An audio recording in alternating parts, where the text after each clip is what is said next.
அடையாறு பகுதியில் உள்ள SBI வங்கியில் தொழில் கடன் பெற்று மோசடி செய்து தலைமறைவாக இருந்த நபர் சென்னை மத்திய குற்றப்பிரிவினரால் கைது செய்யப்பட்டுள்ளார். சென்னை அடையாறு SBI வங்கியின் முதன்மை மேலாளர் ஹெரால்டின் மினி என்பவர் சென்னை காவல் ஆணையரிடம் கடந்த ஆண்டு நவம்பர் மாதம் புகார் ஒன்றை அளித்திருந்தார். புகாரில் வேல்முருகன் என்பவர் அன்னை காஸ்டிங் பிரைவேட் லிமிடெட் என்ற நிறுவனத்தின் பெயரில் தொழில் கடன் பெற்று அந்த தொகையில் வாங்கிய எந்திரங்களை தனது நிறுவனத்தில் பயன்படுத்தாமலும் தொழிலை விரிவுபடுத்தாமலும் காலம் தாழ்த்தியும் வங்கிக்கு கடனை திரும்ப செலுத்தாமலும் இருந்து வந்ததாக தெரியவந்தது. இதனை அடுத்து அந்த கடனானது வாரா கடனாக அறிவிக்கப்பட்டது. வங்கி கடனில் பெற்ற எந்திரங்கள் மற்றும் வாகனத்தை வங்கி தரப்பில் பறிமுதல் செய்து விடுவார்கள் என்பதால் அவற்றை மறைத்தும் கடன் தொகையை தனது சொந்த செலவிற்காக பயன்படுத்தியும் மோசடி செய்தது தெரியவந்துள்ளது.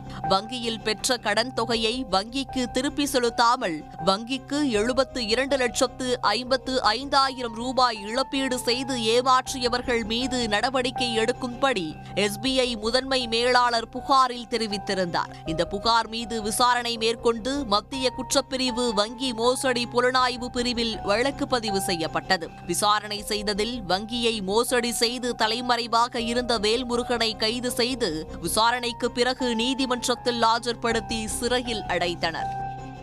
உடனுக்குடன் செய்திகளை தெரிந்து கொள்ள சன் நியூஸ் பெல் ஐகானை கிளிக் பண்ணுங்க.